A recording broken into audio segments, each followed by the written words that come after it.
So, hello everyone and welcome back to the class 5th of history, जिसके अंदर आज हमारा टॉपिक रहने वाला है बुद्धिज्म। बुद्धिज्म का टाइम पीरियड अभी हम लोग देखेंगे।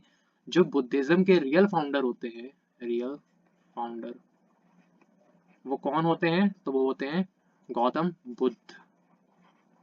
इनको ही हम लोग रियल फाउंडर कंसीडर करते हैं बुद्धिज्म का, और यहाँ से ही आपका बुद्धिज्म स्टार्ट होता है।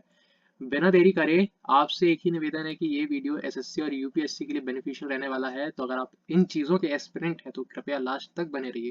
ये वीडियो बहुत ज़्यादा हेल्पफुल होने वाली है आपके लिए। तो चलिए हमारा वीडियो हम स्टार्ट करते हैं बिना देरी करे। सबसे पहले हमें ये पता होना चाहिए कि जो बुद्ध हैं उनको लाइट ऑफ एशिया के नाम से ही जाना जाता है ना। और प्रेजेंट टाइम में मैत्रेय को मैत्रेय को नेक्स्ट बुद्ध की उपाधि मिली है। नेक्स्ट बुद्ध की उपाधि मिली है किसमें? कलयुग में। ये चीज आपको पता रहनी चाहिए। और मैत्रेय को ही किस नाम से जाना जाता है? तो मैत्रेय को ही सक्य मुनि के नाम से जाना जाता है। तो इतनी चीजें आपको आई होप कि पता होंगी, नहीं है तो मैं तो बैठा ही हूँ बताने के लिए। ओके, चलिए हमारे वीडियो में स्टार्ट करते हैं। सबसे पहले हम गौतम बुद्ध के बारे में देखेंगे कि बुद्धिज्म का जो रिलीजन है वो स्टार्ट कहाँ से होता है। ओके, और जो, अगर यहाँ पे मैं नहीं लिखूँ, हाँ यहाँ लिख देता हूँ कि गौतम बुद्ध के बचपन का नाम था सिद्धार्थ। ये बचपन का नाम था उनके, बिफोर जब उन्होंने एनलाइटमेंट अचीव नहीं करा था उस टाइम का नाम उनका सिद्धार्थ था। हमने जैनिज्म में देखा था कि जो महावीर थे, जो 24वें तीर्थंकर थे जैनिज्म के, उनके बचपन का नाम वर्धमान था। उनके बचपन का नाम क्या था? यहाँ पे लिख दे रहा हूँ, वर्धमान। तो उससे सिद्धार्थ को कंफ्यूज मत करिएगा, सिद्धार्थ गौतम बुद्ध के बचपन का नाम है। गौतम बुद्ध का जन्म कब होता था? 563 बीसीई में होता है। कई जगह पे 623 बीसीई देखने को भी मिल जाएगा, है ना। कहाँ होता है? ये होता है कपिल वस्तु लुम्बिनी में।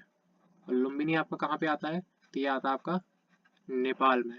ठीक है, इनकी डेथ कहाँ पर होती है? तो सबसे पहले कब होती है? तो 483 बीसीई में होती है इनकी डेथ। कुशीनगर में होती है, कुशीनगर में होती है, जो प्रेजेंट डे यूपी में आता है आपका। इनके फादर का नाम क्या था? तो इनके फादर का नाम था शुद्धोधन। शुद्धोधन, जो कि शांग क्लैन से थे, जो कि शांग क्लैन से थे। और इनकी जो मदर का नाम था वो था माया देवी। इनकी जो मदर का नाम था, ये इनकी रियल मदर थी माया देवी। और इनकी एक मदर और थी जो इनकी रियल मदर नहीं थी, वो थी गौतमी गौतमी प्रजापति प्रजापति। और ये बुद्धिज्म की फर्स्ट भिखुनी भी थी, भिखुनी भी थी। और ये जैनिज्म की भी फर्स्ट भिखुनी इनको कंसीडर करते हैं। अगर फर्स्ट फीमेल भिखुनी इनको भी कंसीडर करते हैं, गौतमी प्रजापति को। जैनिज्म में भी है, बुद्धिज्म में। जैनिज्म में और अगर किसी का नाम आ जाए तो वो चंदा या चंपा का नाम भी आप ले सकते हैं, जो कि चंपा के नरेश, वहां के किंग की डॉटर थी। ओके, आगे बढ़ते हैं। जो गौतम बुद्ध की जो वाइफ थी उनका नाम क्या था? तो उनका नाम था यशोधरा। और जो महावीर की वाइफ थी उनका नाम था यशोदा। तो उनसे कंफ्यूज मत करिएगा। और इनकी जो मैरिज थी वो 16 साल की ही एज में हो गई थी। इनके बेटे का नाम क्या था? तो इनके बेटे का नाम था राहुल। ओके, एक इनके हाफ ब्रदर थे जिनके बारे में, वैसे तो बहुत सारे सिबलिंग्स थे, लेकिन एक इनके हाफ ब्रदर थे जिनके बारे में जानना थोड़ा सा इंपॉर्टेंट बनता है। यहाँ पे लिखता हूँ मैं, उनके उनका नाम था नंद। उनका नाम था नंद। और जो नंद की वाइफ है, जिनको हम कहते हैं एक मिनट, जिनको हम कहते हैं जनपद कल्याणी, है ना, जनपद कल्याणी, जिनको सुंदरी नंद या रूपानंद या रूपनंद के नाम से भी जाना जाता है। तो ये नंद की वाइफ थी जनपद कल्याणी। और जो अजंता की केव्स हैं, जो अजंता की केव्स हैं, जो कि बुद्धिस्ट मॉन्क के लिए ही बनाई गई थी, उसकी केव नंबर 16 में इनकी पेंटिंग बनाई गई है। तो ये चीज भी आपको पता होनी चाहिए।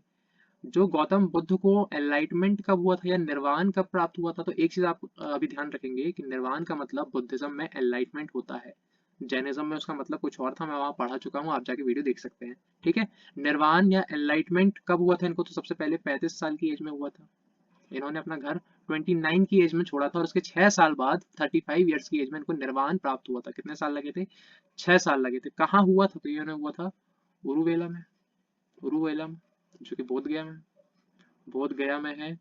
किस ट्री के अंडर में हुआ था? तो अंडर बोधि ट्री, अंदर बोधि ट्री। और कौन सी रिवर के किनारे है? तो निरंजना रिवर का नाम है, उसके किनारे है ये। ठीक है। और ऐसा माना जाता है, कहीं कहीं पर आप पढ़ेंगे कि टोटल 49 डेज लग गए थे वो पूरा निर्वाण अचीव करने में इनको, है ना।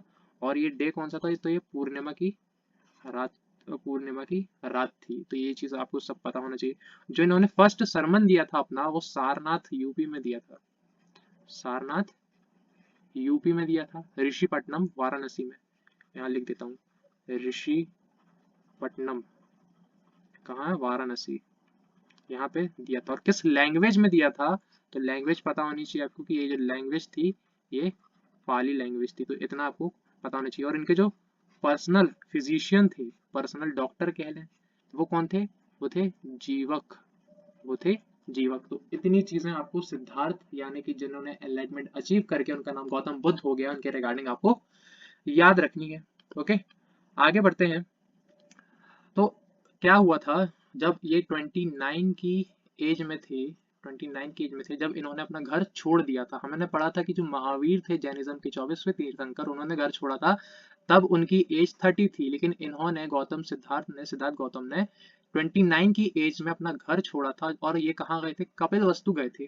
तब इन्होंने क्या चीज देखी थी? 4 चीजें देखी थी। एन ओल्ड मैन, एक बूढ़ा आदमी, अ सिक पर्सन, एक बीमार इंसान, अ कॉप्स, एक डेड बॉडी, और अ स्पिरिचुअल एस्थेटिक, यानी कि एक साधु को देखा। और तभी से ही इनके मन में इच्छा आ गई कि अब ये संन्यास लेंगे। ठीक है, तभी से ही इनके मन में इच्छा जागी कि ये संन्यास लेंगे। तब ये कपिल वस्तु को विजिट करते हैं और अच्छे से। तब इनके जो टीचर होते हैं, इनको जो फर्स्ट टीचर जो इनको मिलते हैं उनका नाम रहता है अलार कलाम। जो इनके फर्स्ट टीचर होते हैं, ये कहाँ पे मिलते हैं इनको? तो ये रहते हैं वैशाली में। ओके, जो इनके ये फर्स्ट टीचर हैं, इनके जो इनके सेकंड टीचर माने जाते हैं उनका नाम रहता है रुद्र राम पुत। ठीक है, और ये कहाँ मिलते हैं इनको? तो ये राजगढ़ में मिलते हैं, जो कि मगध की राजधानी बनता है आगे जाके, 16 महाजनपद में एक रहता है। इतनी चीज आपको पता हो गई। आगे बढ़े। तो ये जब चार चीजें इनको दिखती हैं, फिर ये संन्यास लेने की तरफ आगे बढ़ते हैं। इनके ये दो टीचर मिलते हैं जो इनको सिखाते हैं कि क्या चीजें होनी चाहिए, क्या चीजें नहीं होनी चाहिए निर्वाण अचीव करने के लिए।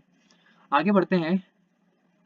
तो उरुवेला में सब इनको आगे चल के और 5 एस्थेटिक्स दिखते हैं, यानी कि 5 साधु दिखते हैं। 5 इन्हीं के ही फ्रेंड रहते हैं। उनके नाम क्या रहते हैं? कोंदना, भद्दिया, वप, महान माना एंड देन अस्सा जी। ये 5 इनको एस्थेटिक्स मिलते हैं। मैं यहाँ पे फ्रेंड ही लिख दे रहा हूँ, 5 फ्रेंड्स ऑफ गौतम बुद्ध। ठीक है।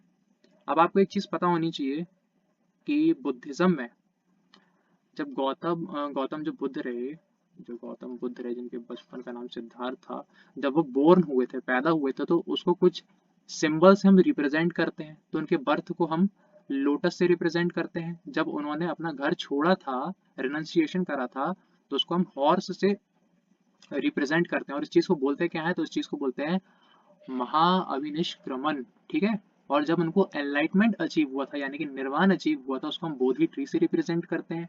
जब उन्होंने अपना फर्स्ट सरमन दिया था, अपना पहला उपदेश दिया था, उसको हम कहते हैं धर्म चक्र प्रवर्तन। इसको हम व्हील से, ये है आपका, व्हील से डिनोट करते हैं। और जब उनकी डेथ हुई थी इसको परिनिर्वाण के नाम से हम लोग जानते हैं, और इसको हम लोग स्तूपा से डिनोट करते हैं। तो ये 5 चीजें बहुत ही इंपॉर्टेंट हैं आपको महावीर, सॉरी, गौतम बुद्ध के रिगार्डिंग पढ़ने की। बर्थ को हम लोग लोटस से रिप्रेजेंट करते हैं। जो उन्होंने घर छोड़ा था, अपना त्यागा था, महाविनिष्क्रमण के नाम से जानते हैं। हॉर्स से रिप्रेजेंट करते हैं। एनलाइटमेंट यानी कि निर्वाण अचीव हुआ, तो उसको बोधि ट्री से रिप्रेजेंट करते हैं। जब उन्होंने अपना फर्स्ट सरमन दिया था, पहला उपदेश दिया था, उसको हम लोग धर्म चक्र प्रवर्तन के नाम से जानते हैं। उसको हम लोग व्हील से रिप्रेजेंट करते हैं। और जो उनकी डेथ हुई थी उसको हम लोग परिनिर्वाण के नाम से जानते हैं, और उसको हम लोग स्तूपा से डिनोट करते हैं। तो कंफ्यूज मत होइएगा। ठीक है। जो गौतम बुद्ध है, उनके जो 10 मेन डिसाइपल्स हैं, उनके नाम क्या क्या है? तो वो भी आपको पता होना चाहिए। आनंद, जो उनके मोस्ट फेवरेट कह लो, या closest disciple of Gautam Buddha, then Sariputta, Moggallana, Mahakashyap, Anirudh, then Rahul, Rahul उन्हीं के बेटे का नाम है, Upali, Angulimala, then Punna and then Ashvajit. तो ये 10 उनके डिसाइपल रहे हैं। ओके, हाँ, आगे बढ़ते हैं हम लोग। अब यहाँ पे बुद्धिज्म में चार चार नोबल ट्रुथ होते हैं। चार नोबल ट्रुथ होते हैं। वो चार नोबल ट्रुथ होते कौन कौन से? सबसे पहले तो दुख। दुख का मतलब होता है देयर इज अ सफरिंग, मतलब world is full of suffering. जितनी भी दुनिया है वो सब सफरिंग से भरी हुई है। ओके। सेकंड होता है समुदाय, जिसका मतलब होता है सफरिंग हैज अ कॉज, मतलब कि एक्सपेक्टेशन। आपको अगर जितनी किसी भी चीज से एक्सपेक्टेशन रहेगी, आगे चल के वही कॉज बनेगा सफरिंग का। ठीक है, तो सेकंड हो गया ये। थर्ड होता है निरोध। सफरिंग कैन बी एंड, मतलब कि जो भी आप सफरिंग से गुजर रहे हैं वो आगे चल के खत्म हो सकती है, ये निरोध के अंदर आता है। फोर्थ रहता है मग, जिसका मतलब होता है ये जो सफरिंग खत्म होगी उसके लिए कुछ पाथ बनाए गए हैं। उसके लिए कुछ पाथ बनाए गए हैं और इस पाथ को ही हम लोग बोलते हैं अष्टांगिका, अष्टांगिका पाथ या फिर अष्टांगिका मार्ग। ये कौन कौन से हैं? तो ये यहाँ पर राइट व्यू होना चाहिए। एक सेकंड पेन चेंज कर लेता हूँ। Right view, right intention, right speech, right action, right livelihood, right effort, right concentration and then right mindfulness. ये 8 अष्टांगिका मार्ग या फिर 8 अष्टांगिका पाथ जब आप फॉलो करते हैं तो आपकी जो सफरिंग है वो खत्म हो जाती है। तो ये 4 नोबल ट्रूथ हैं जो कि बुद्धिज्म हमें सिखाता है, गौतम बुद्ध ने दिए थे। आगे बढ़ते हैं। तो बुद्धिज्म में 3 व्हीकल्स भी होते हैं, है ना? 3 व्हीकल्स होते हैं या इन्हीं को ही हम लोग सेक्ट्स कह लेते हैं। बुद्धिज्म 3 सेक्ट में डिवाइड है। सबसे पहले हीनयान, महायान एंड देन वज्रयान। हीनयान का मतलब होता है, हीनयान का ही मतलब होता है थेरावाद, और हीनयान का ही मतलब होता है ये श्रावकयान। ठीक है, इसका मतलब होता है हीनयान का बुद्धिज्म बेसिकली 3 सेक्ट में डिवाइड हो गया है। तो हीनयान का मतलब ये होता है कि जितने भी लोग हैं, है ना, वो गौतम बुद्ध की आइडल वर्शिप नहीं करते हैं। महायान वाले लोग आइडल वर्शिप करते हैं, ये करते हैं, ये गौतम बुद्ध की आइडल वर्शिप नहीं करते हैं। ठीक है, और हीनयान वाले ज्यादातर पाली लैंग्वेज को यूज करते हैं और ये वाले ज्यादातर संस्कृत लैंग्वेज को यूज करते हैं, संस्कृत लैंग्वेज को यूज करते हैं। तो ये जो सेक्ट है, और वज्रयान क्या होता है? तो ये जो बुद्धिज्म का जो तांत्रिक वाला सेक्ट है, तांत्रिक वाला सेक्ट है, ये उससे रिलेटेड है कि तंत्र विद्या, तंत्र मंत्र सब इसी के अंडर आते हैं। एक चीज और आपको यहाँ पर पता होनी चाहिए कि बुद्धिज्म के 3 ज्वेल्स होते हैं या त्रिरत्न होते हैं। उनको हम किस नाम से जानते हैं? पहला है बुद्ध, सेकंड है धर्म और लास्ट वाला थर्ड है संघ। बुद्ध का मतलब होता है टीचर, धर्म का मतलब होता है टीचिंग एंड देन संघ का मतलब होता है कम्युनिटी। बुद्ध, धर्म, संघ, ये 3 ज्वेल्स हैं बुद्धिज्म के, बहुत ही इंपॉर्टेंट है। डायरेक्ट क्वेश्चन बनता है, स्किप मत करिएगा। ओके, आगे बढ़ते हैं। जो बुद्धिस्ट टेक्स्ट हैं इंपॉर्टेंट वाले, उनकी तरफ हम लोग थोड़ा सा नजर घुमा के एक बार चेक कर लेते हैं कि कौन कौन से टेक्स्ट हैं। सबसे पहले तो त्रिपिटक। अब ये त्रिपिटक होते क्या क्या है? तो इसमें आते हैं आपके सूत पिटक, सूत पिटक, फिर आते हैं आपके विनय पिटक, विनय पिटक, और लास्ट में आता है आपका अभिधम पिटक, अभिधम पिटक। इसी में ही आपका आता है मिलिंदपन्हु, और इसी में ही आपका एक और टेक्स्ट आता है विशुद्धि मार्ग, विशुद्धि मार्ग। ठीक है, तो ये जो टेक्स्ट हैं ये सब आपके बुद्धिज्म के अंदर ही आते हैं, और ये जो सारे यहाँ से यहाँ तक टेक्स्ट लिखे गए हैं, ये सारे टेक्स्ट पाली लैंग्वेज में लिखे गए हैं। सूत पिटक में आपका क्या दिया गया है? तो टीचिंग्स दी गई हैं।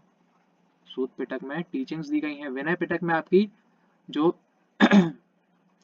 विनय पिटक में है आपके जो मोनेस्टिक रूल्स, हाँ, इसके पूरा था दिमाग से, वो दिए गए हैं।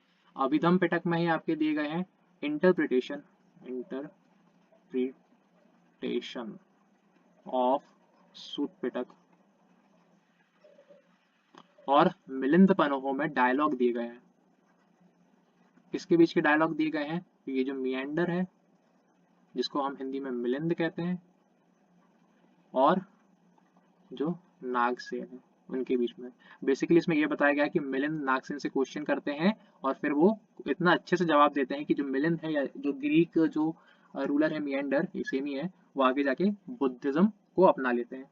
एंड देन लास्ट में विशुद्धि मार्ग, जिसमें जिसको लिखा गया है बाय दी बुद्ध घोष। तो ये कुछ बुद्धिस्ट टेक्स्ट है और दो तीन बुद्धिस्ट टेक्स्ट हैं, उनके बारे में ही हम लोग देख लेते हैं। एक है बुद्ध चरित्र, बुद्ध चरित्र, ये किसने लिखा है? तो ये अश्वघोष ने लिखा है, अश्वघोष ने लिखा है ना। और ये किस लैंग्वेज में लिखा है? तो ये संस्कृत में लिखा है, ठीक है। ये सारे पाली में लिखे थे।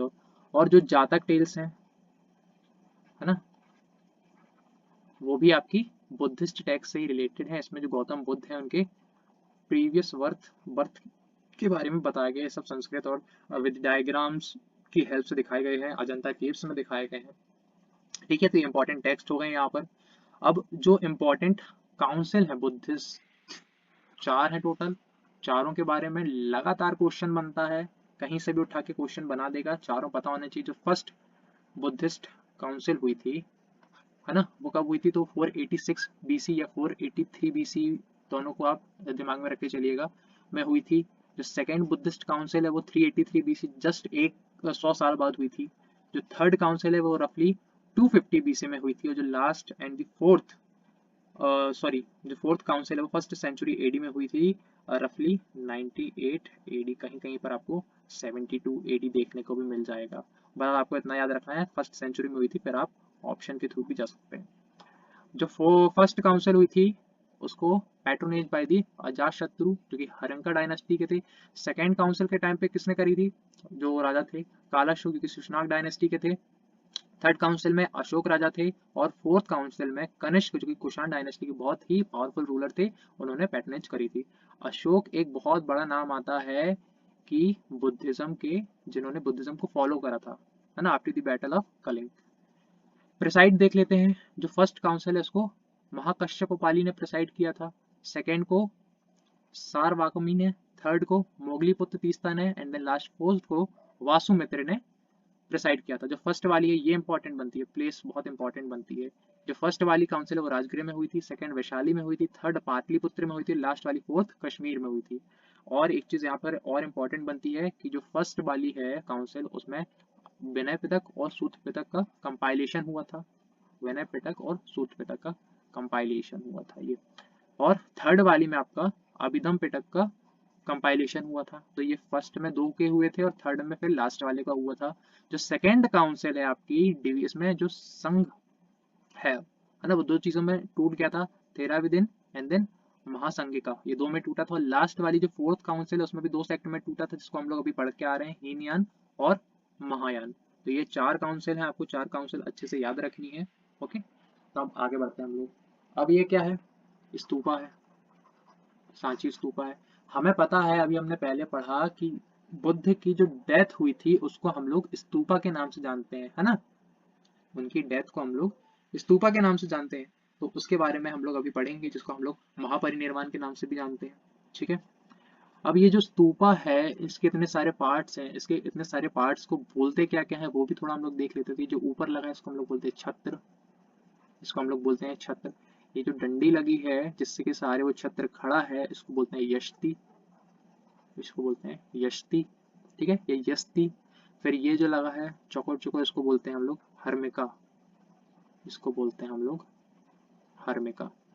फिर ये जो डोम आपको दिख रहा है, इस डोम को बोलते हैं अंडा, इस डोम को बोलते हैं अंडा, बोला जाता है इस डोम को, ठीक है।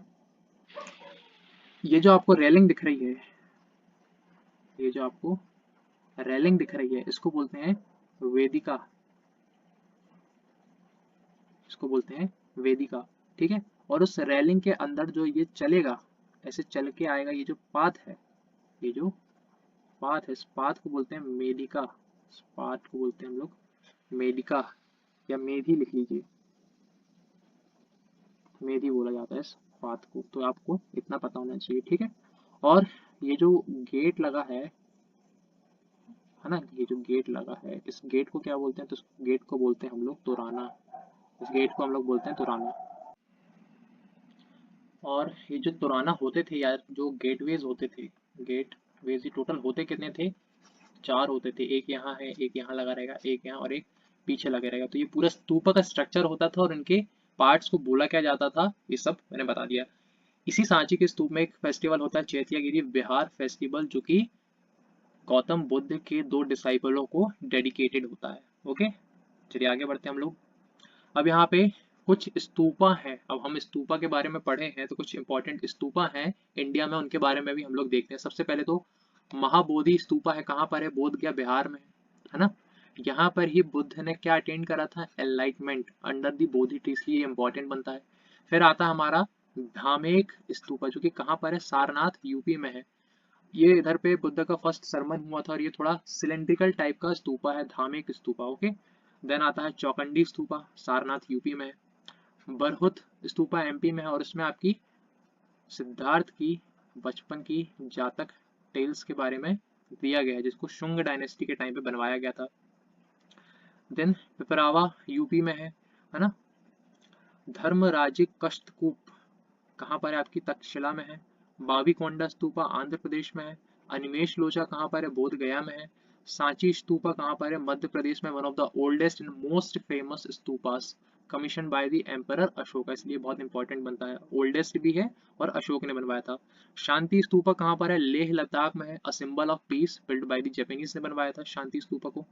केसरिया स्तूपा बिहार में है। One of the largest and tallest Buddhist stupa in the world, Kesariya Bihar में, ठीक है। रामभार स्तूपा कुशीनगर यूपी में, क्रिमेशन के बारे में बताता है। देन लास्ट में आता है अमरावती स्तूपा या फिर नागार्जुन कोंडा स्तूपा आंध्र प्रदेश में है, जो कि ओल्डेस्ट स्तूपा है। अब जो इंडिया के बाहर स्तूपा हैं उनके बारे में हम लोग थोड़ा सा जान लेते हैं। सबसे पहले बोरोबुदुर स्तूपा, जो कि कहाँ है? इंडोनेशिया के जावा में है और ये सबसे बड़ा स्तूपा है और पूरे वर्ल्ड का लार्जेस्ट बुद्धिस्ट टेम्पल भी है, ठीक है। फिर है बुद्धनाथ स्तूपा, कहाँ पर है? नेपाल में है। देन स्वयं भूनाथ स्तूपा कहाँ पर है? ये भी नेपाल में है और जिसको मंकी टेम्पल के नाम से भी जाना जाता है, स्वयंभूनाथ टेम्पल को, है ना। रुवनवेलिसया श्रीलंका में है। The great stupa of Dharmakaya which liberates upon seeing USA, a modern stupa constructed by the international Buddhist association, कहाँ पर है? The great stupa of Dharmakaya कहाँ पर है? यूएसए में। The great stupa of universal compassion, ये है ऑस्ट्रेलिया में है। ये भी एक मॉडर्न स्तूपा है जिसको इंटरनेशनल एसोसिएशन ने बनाया है। एक स्तूपा है लुम्बिनी नेपाल में, यहाँ पर बुद्ध की बर्थ प्लेस है जहाँ पर, और एक स्तूपा है कुशीनगर में जहाँ पर डेथ यानी कि महापरिनिर्वाण के बारे में बताया गया है। ओके, तो ये इतने स्तूपा आपको पता होने चाहिए और किस प्लेस पर है ये भी पता होने चाहिए। इंपॉर्टेंट कौन कौन सा था? महाबोधि स्तूपा, जहाँ पर उन लोगों ने गौतम बुद्ध ने एनलाइटमेंट अचीव करा था। देन आता है लुम्बिनी नेपाल वाला, उनकी बर्थ प्लेस है। कुशीनगर वाला जहाँ उनकी डेथ प्लेस है। देन बरहूत, जहाँ उनकी जातक टेल्स के बारे में बताया गया। धामेक स्तूपा, जो कि थोड़ा सा सिलेंड्रिकल शेप का है, वहाँ बुद्ध का फर्स्ट सरमन के बारे में बताया गया है। और केसरिया बिहार, जो कि लार्जेस्ट स्तूपा है। और लास्ट में आता है बोरोबुदर, जो कि दुनिया का लार्जेस्ट स्तूपा है। तो ये आपको स्तूपा इतने पता होना चाहिए, ठीक है। फिर कुछ बुद्धिस्ट मोनेस्ट्रीज हैं जिसको हिंदी में मठ कहते हैं, है ना। ये कौन कौन से इंडिया में वो देख लेते हैं हम। हेमिस मोनेस्ट्री, जो कि लद्दाख में है। ताबू मोनेस्ट्री हिमाचल में है ना। सुरग्लाखांग मोनास्ट्री हिमाचल में है और इसी को हम लोग दलाई लामा टेम्पल के नाम से भी जानते हैं। ठीक से मोनेस्ट्री आपकी लद्दाख में है। तवांग मोनेस्ट्री आपके अरुणाचल प्रदेश में है। बाइलाकुप्पे मोनेस्ट्री, जिसको हम लोग नान ड्रिलिंग के नाम से भी जानते हैं, ये भी कर्नाटक में है। शाहशुर मोनेस्ट्री हिमाचल में है। मिन रोलिंग मोनेस्ट्री उत्तराखंड में है। घूम मोनेस्ट्री वेस्ट बंगाल में है। की गोम्पा हिमाचल में है। लिंगदुम मोनेस्ट्री सिक्किम में है। अलकाय गोम्पा मोनेस्ट्री लेह में है। शंकर मोनेस्ट्री लेह में है। माठो मोनेस्ट्री लेह में है। नाको मोनेस्ट्री भी हिमाचल में है। रूमटेक सिक्किम में है। देन नामग्याल मोनेस्ट्री हिमाचल में है। ये इसका आप एक स्क्रीनशॉट ले सकते हैं, आराम से इसको पढ़ सकते हैं, मैं पढ़ाऊंगा।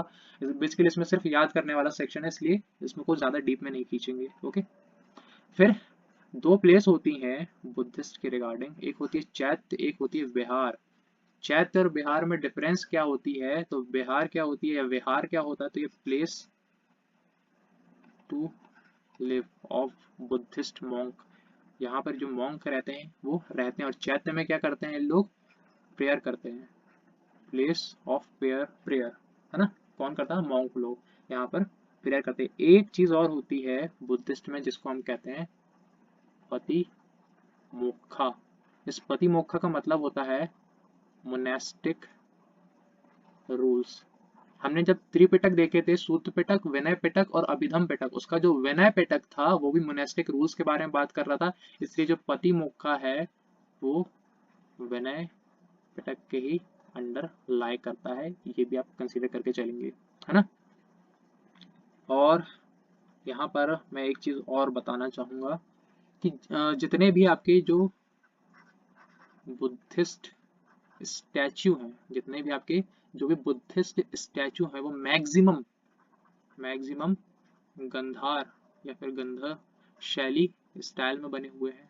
लेकिन ऐसा कंसीडर करते हैं हम लोग, जो first and the oldest Buddhist statue है वो किस स्टाइल में बना गया है, तो वो मथुरा शैली या मथुरा स्टाइल में बना गया है, ओल्डेस्ट या फिर फर्स्ट। ओके, ये मथुरा स्टाइल बना गया है। वैसे ही एक चीज जैनिज्म के रिगार्डिंग में आप लोग याद रखेंगे कि जब जैनिज्म मौर्य टाइम पीरियड के टाइम पर जो जैनिज्म था वो मथुरा में बहुत ज्यादा फेमस था। ठीक है, मथुरा में उसका बहुत ज्यादा चलन था, एक तरीके से कह सकते हैं जैनिज्म का, मौर्य टाइम पीरियड के टाइम पे। ओके, अब ये कौन है, ये है बोधि, इनको कहते हैं बोधिसत्वास, है ना। बोधिसत्वास कौन होते हैं, तो बोधिसत्वास वो होते हैं जो इतना तप कर लेते हैं कि मतलब बहुत ज्यादा, वो भी क्या बोलते हैं, मेडिटेशन बहुत ज्यादा कर लेते हैं, लेकिन वो निर्वाण अचीव नहीं करते हैं। वो निर्वाण अचीव इसलिए नहीं करते हैं या एनलाइटमेंट अचीव इसलिए नहीं कर सकते हैं, करते हैं कि वो दूसरों को गाइड कर दें, है ना।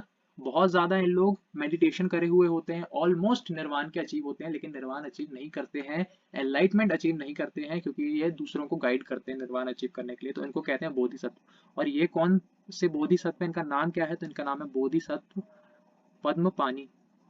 इनका नाम है बोधिसत्व पद्म पानी, जिनको हम अवलोकितेश्वर के नाम से भी जानते हैं।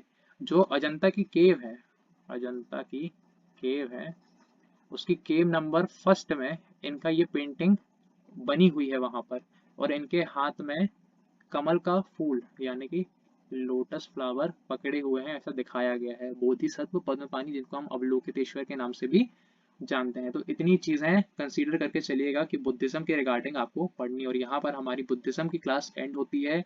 अगर आपको वीडियो पसंद आए तो आप एक लाइक कर सकते हैं। Thank you very much.